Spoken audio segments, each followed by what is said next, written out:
I ain't afraid of no ghost. That's the mantra we keep telling ourselves anyway. But we can't seem to muster the same conviction Ray Parker Jr. did in his Ghostbusters theme. That's because the ghoulies in these top ghost hunting games have frayed our nerves and chilled our bones. In fact, you better take over. Here, take this Poltergeist 5000. It's almost as good as our new Superlight 2 gaming mouse. We'll brief you on what you can expect from the grouchy deceased.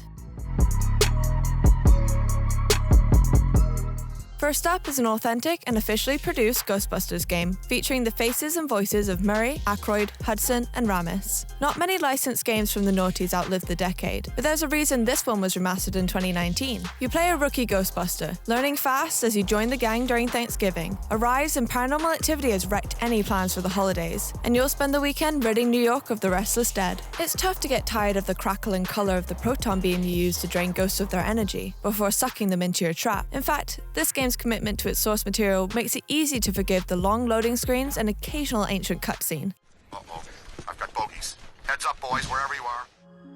It's not the only 90s throwback on offer, though. Much more recently, Bloober Team made Blair Witch, a modern riff on the classic found footage film. You may know the developer for its well-loved horror series, Layers of Fear, as well as the upcoming Silent Hill 2 remake. Blair Witch draws on all of that story-driven experience by throwing you into a haunted forest to look for a missing boy. You might expect to be alone, but actually, you've got a dog for company, a sidekick named Bullet. You'll need the extra comfort, since in typical Bloober style, you'll be fighting to distinguish supernatural events from the PTSD of your protagonist. Come here, Bullet. I need another cuddle.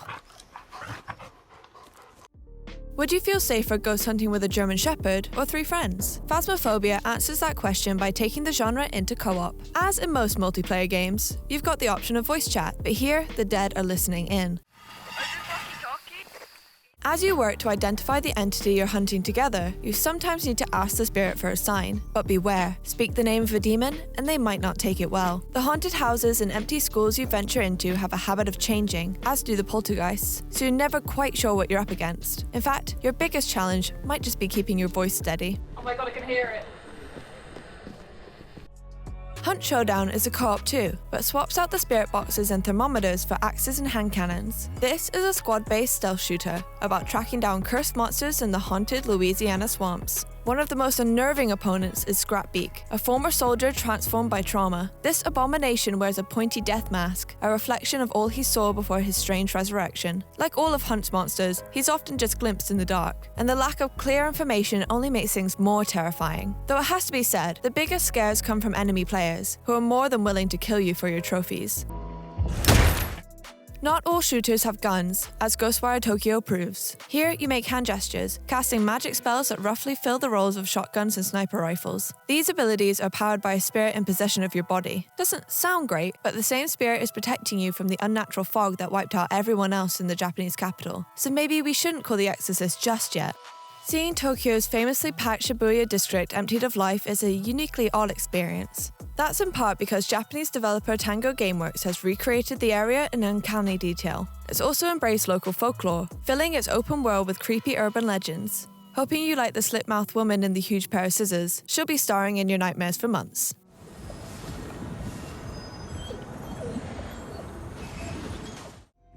Also from Japan is PARANORMASIGHT, an award-winning new visual novel from Square Enix. We're back in Tokyo, but this time in the late 20th century. An office worker visits a park to investigate a local ghost story. It's the start of a series of upsetting events connected to a rumored rite of resurrection. We'll drop no spoilers and simply point you to the game's tagline: how far would you go to bring someone back from the dead? Just as Ghostwire captures Shibuya, PARANORMASIGHT pulls from the real-life scenery of Sumida Ward to ground its story, even as you grapple with deadly curses. Damn it, that presence again. Must be around here somewhere. But where?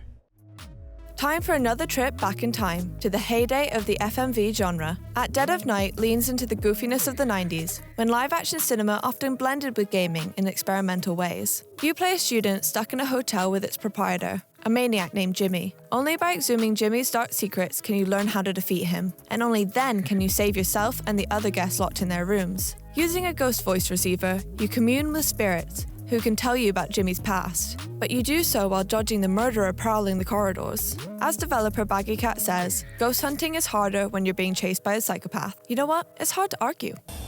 You can stay in there for the night, Jimmy. I've had enough.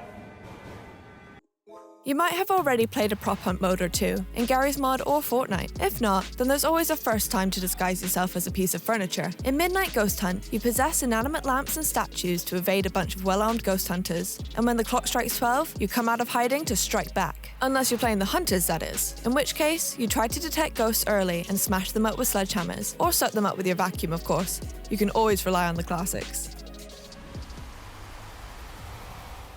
Hang on, isn't I Ain't Afraid of No Ghost a double negative? So it basically means the opposite of what we thought? Ray Parker Jr. is afraid of ghosts. We're gonna have to re-examine our whole worldview. In the meantime, if you like the video, feel free to like and subscribe. And if you hit the notification bell, you'll never miss another upload from Logitech G.